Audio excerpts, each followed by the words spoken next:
irraa eegallu hiika gaa'elaa kan macaafa qulqulluu ilaalla. Mata duree kana qabadhaati. Hiika gaa'elaa kan macaafa qulqulluu.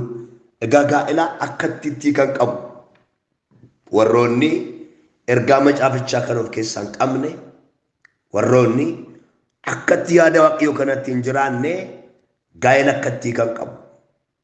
Ani garuu keessa macaafa qulqulluu siin barsiisa. Namoonni baay'een yookaan immoo kallattii gara biraatiin macaafa qulqulluu kana ala kan ta'e gaa'ela akkamitti ilaalu? Gaa'elli maasidha jedhu. Warri hiika gaa'elaa kana hin beekne. Kana jechuun dhaqanii irraa galfatanii galu jedha. Akkasuma gaa'elli iddootti fedha ofii raawwatanii booddee immoo filannoo isaanii jirratanii deemanidha jedhu. Ni biraa gaa'elli mana hidhaati jedhu. Tokkicha seenaan ba'uun hin jiru. Kunillee gaariitu fakkaatee mana hidhaa gaafa jedhu hacuuccaaf garbummaa akka qabutti kan laalanidha. Lakki hiikun yoo waaqayyoo jibbee gaa'elli waliiguu kan hin qabne eebba kan of keessaa qabu akka xumuraatti wal wajjin kan deemamu nagaaf gammachuun keessa kan jirudha. Gaa'elli sirriin jechuudha. Kanaaf egaa hiika gaa'elaa anammaa isa sana keessan seenu akka macaafa qulqulluutitti gaa'elli maalinni isa jedhu kana macaafni keenya akka gaariitti barsiisa. Barumsa bal'aaf gadi fagoo waraabamee kan hin dhumne waan gurguddaatu jira. Macaafa qulqulluu keenya keessaa kan barannu. Kanaaf egaa gaa'ela gaafa nu egaa waaqayyoo hiika guddaa tokkotti kenne utuu waldaan kiristaanaan dhaabbata guddaaf bareedaa kana waaqayyootu dhaabee isa kana barumsa keenya keessatti kan argannu ta'a. Isa dura garuu dubbii waaqayyoo nan dubbisa. Sagalee waaqayyoo maal jedhaa? Yookaan garbichi waaqayyoo Phaawulosi Xiimotewoosin gaafa gorsu waa'ee macaafa qulqulluudhaa yookaan waa'ee beekumsaa fi dubbii as keessa jiru kan akka hubatu gaafa isa barsiisu ergaa gara Xiimotewoos isa lammaffaa boqonnaa 9:15 irraa ka'ee kanadha. Mucummaa keetii jalqabdee caaffata qulqullaa'aa isa Kiristoos Yesuusitti amanuudhaan akka fayyitutti ogummaa siif kennuu danda'u akka barte hin beektaa jedha. Xiimotewos mucummaa isaatii jalqabee amantii haadha isaaf akkoo isaarraa akka inni fudhate akka inni barate seena macaafichaa hin kaa'aa. Phaawulosumatti dubbate isa kanas. Garuu iddoo kanatti maal jedhaani? Mucummaa keetii jalqabdee caaffata qulqullaa'aa. Xiqqummaa keetii jalqabdee caaffata qulqullaa'aa. Isa Kiristoos Yesuusitti amanuudhaan akka fayyitutti ogummaa siif kennuu danda'u akka barte hin beekta.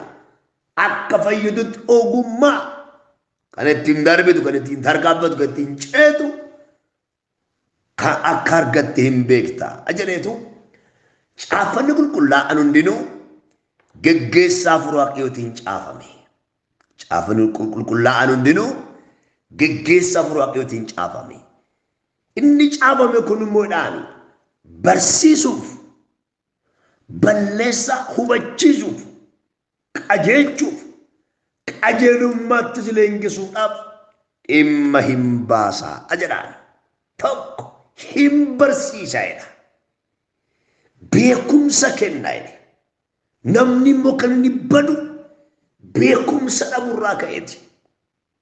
Diinni guddaan akkuma isin kaasa. Dhala namaa kana keessatti beekumsa dhabuudha. Garbummaa guddaan beekumsa dhabuudha.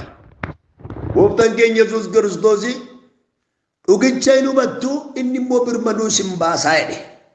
Dhugicha hin beektu hin hubattu. Dhugichi sin beektan hubatta sun immoo maal godhaa? Birmaduu sin baasaa jedhe. Argitee wallaalummaan garbummaa namarra kaa'a. Dhala namaa kan garboomsu diinni guddaan garbummaa guddaan beekumsa dhabuudha. Dhugichi immoo birmaduu baasa. Dhugicha hin beektu jedhe.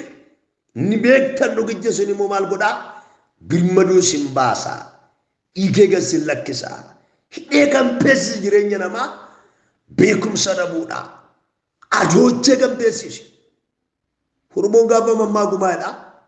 Wallaalaan bishaan keessatti dheebotaa'edha. Kan jiru bishaan keessa garuu sababii beekumsa dhabeef akkatti dhugu wallaaleef utuu bishaan keessa dhaabatu dheebotaa'edha. Kana jalaa sanaa baasu Waaqayyo. Kufaatii guddaadha kun. Garbummaa guddaadha kun. Udoo galaana eebbaa keessa jirtu abaarsaa ofirratti waamu. Utuu beekumsi jiru garbummaadhaan wallaalummaan si garboomfachuuni Waaqayyo kana jalaa si baasuuf rakkoo. Kanaatiif egaa hin barsiisaadha macaafni kun. Beekumsa kenna. Beekumsi immoo birmaduu nama baasa. Jireenya namaa hiika. Sammuu namaa hiika. Qalbii namaa hiika. Dhoksaa guddaa Waaqoo sammuu namaa kana keessa kaa'e. Beekumsi baneetti argisiisa. Kanaaf maal godhaa? Hin barsiisaadha. Balleessaa hubachiisaadha. Macaafni qulqulluun irraa gorteetta. Irraa kaatteetta. Dogorgotteetta. Kottu deebineetu isa balleessaa hubachiisaadha. Kana qofa miti. Qajeelchuuf dhimma baasaadha. Hin qajeelcha. Isa jal'ate. Beekumsa jallate. Jireenya jallate. Karoora jallate. Hin sirreessaadha. Ilaalcha jallatii maal godhaa? Hin sirreessa. Macaafni keenya qabeenya guddaadhas. Beekumsa guddaadhas. Aboo guddaadhas. Beekamtii guddaadhas. Kana beekta taananii ati nama dureetti nama dureessaadha. Beekumsa keessaa madda eebbaa jira waan ta'eef. Maal godhaa? Hin qajeelchaadha. Kana qofatti miti. Qajeelummaa leenjisaadha. Deddeebi'ee qara. Deddeebi'ee leenjisa. Kanaaf namni maal tusa garboomse? Macaafa qulqulluu wallaaluurraani. Kanaaf eebba as keessa jiru kana dhimma gaa'elaatiif. Macaafni qulqulluun maal jedha isa jedhu wallaaluurraa kan ka'e qabaa umurii isaanii, qabaa hiriyyaa isaanii, qabaa ulfina Waaqa isaanii irra kaa'ee dagataniitu kan miidhaman danuun isaanii jiru. Bulaa durbaa baay'een kan miidhaman nama isaan gorsu, nama isaan beekumsatti isaan butu, qabaa jireenya isaanii, qabaa umurii isaanii, qabaa gaa'ela isaanii, qabaa dhagna isaanii, qabaa ulfina Waaqayyoo isaanii irra kaa'ee beekumsa dhabuurraa kan ka'e bakkeetti badanii qodaa salphinaa ta'anii abbaan barbaadetti taphata siidhanitti taphachiisa. Kana jalaa gosanaa baasu. Ati nama kabajaaf uumameedha. Jireenyi kee kabajaaf, dhagni kee kabajaaf, ulfina Waaqaaf kan uumamteedhaati. Kan abbaan barbaade qodaa isaa si godhatee sitti xuraa'ummaa isaa naqee jireenya keetti taphatu miti ati. Ulfina qabeetti simboo qabeettiidhaati. Simboo qabeessadhaati. Kanaatiif egaa akka macaafa qulqulluutitti maalinni gaa'elli beekuun hubachuun barbaachisaadha. Gaa'elli kan inni macaafa qulqulluu yookaan kan kiristaanaa dubbii Waaqayyoo bu'uura kan godhate yommuu ta'u hiikota armaan gadii kana kan qabudha. Gaa'elli kan macaafa qulqulluudha. Kan Waaqni eebbisee kaa'e. Kan Waaqayyoo kenne macaafa qulqulluu bu'uura godhachuudhaan akka dubbii kanatti kan qindaa'e, akka dubbii kanatti kan tole hiikota armaan gadii kana qaba. Innis tokko Waaqayyoon kan jalqabameedha. Waan Waaqi itti yaade, waan Waaqayyoo namaaf gaarii ta'uusaa arge Waaqayyoon jalqabameedha. Inni Waaqan jalqabame egaa Waaqayyootu geggeessa, Waaqayyootu keessatti argama, Waaqayyootu itti gaafatamummaa isaa fudhate. Seeruma boqonnaa 2:8 irraa waan hundumaa uumetu raayitiidhaan xumure Waaqayyo. Kunis gaariidha jedhe.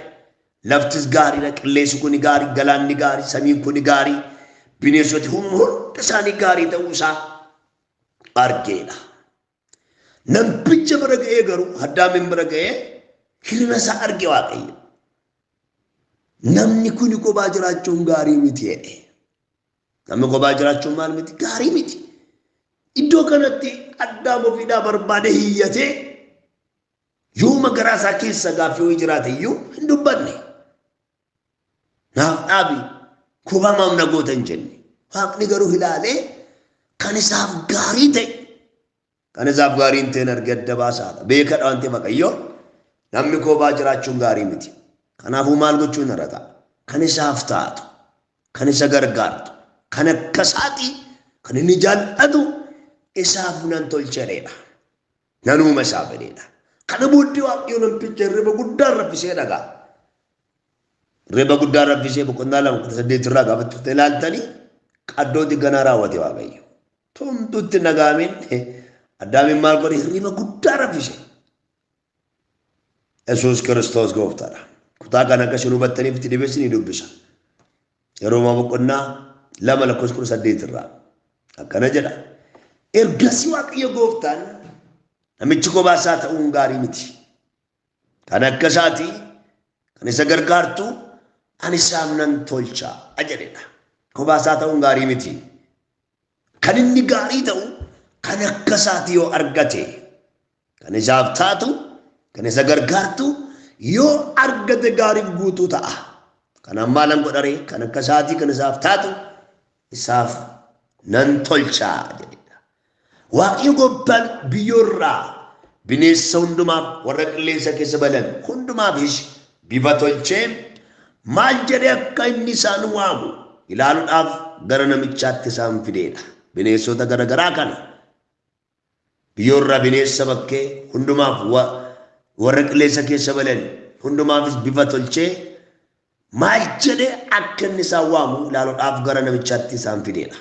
Namichi uumama lubbuu qabatee jiraatu itti waame hundinuu maqaa isaaniif hin ta'eefidha. Namichi soriiqee hundumaaf warra qilleensa keessa baleefis bineensa bakkee hundumaafis maal godhe maqaa hin baase. Namichaaf garuu kan akka isaatii kan isa gargaartu hin argamnedha. Hin argamne. Waaqayyo gooftaan namichi rafee akka of wallaalu godheedha. Qaddootti gana raawwachuu rafeedha. Maal godhee reeba cimaa tokkotti ergee akka inni ofiisaa wallaalu godheedha. Of wallaale namtichi. Marfee dadhabsiisaa gommana jedhamu sana waraane. Utuu namichi rafuu labee cinaa akka isaa keessaa tokko fuudhee iddoo isaatti foon guuteedha. Waaqayyo beekadha waan ta'eef. Lafuma cinaa akka isaa keessa tokko fuudhee iddoo sanatti foon guutee waaqayyo gooftaan labee cinaa akka isaa isa namicha keessa fuudhe sana irraa dubartii tolchee namichatti hin geesseedha. Argitee kan akka isaatii isuma keessaa fuudhee isaaf tolcheedha. Kanaafidha namichisa booddeetti dhufasa kana waan jechuun barbaade. Namichis amma reefu ta'e isheen kuni lafeen ishee lafee kooti. Koo keessaa foon ishees foon koo irraa fuudhame. Isheen kun namatti waan argamteef namee jedhamtee hawaamamtu. Gaafa arge hin gammade bakka. Ibbi tole yoo laaltu isa fakkaatti. Lafeen ishee lafee kooti jedhe. Foon ishee foon kooti jedhe. Omtutti himne waaqayyos kana si keessaan fuudhee hin jenneen. Yookaan immoo iddoo kana dhukkuba maalan teenyes hin jenne. Iddoo inni lafeen isaa keessaa foon waan itti guuteef. Kana booddee ibbi gammaduu isaa argina. Kunis barumsa bal'aa qaba itti gammaduu isaa kuni sagalettuma deemna. Kanaafis jedha gooftaan dhiirri abbaa isaa faadha isaa inni isaa haadha manaa isaatti siin maxxana isaan lakkanuus foon tokko hin ta'u. Namichi faati mana isaa qullaa isaanii turanii lamaanuu isaanii garuu waliin saalfatanii. Kun egaa hiika bal'aa barumsa bal'aa kan qabu ammaaf garuu isa sin madaanu isiniif barbaachisu sin barsiisaanii.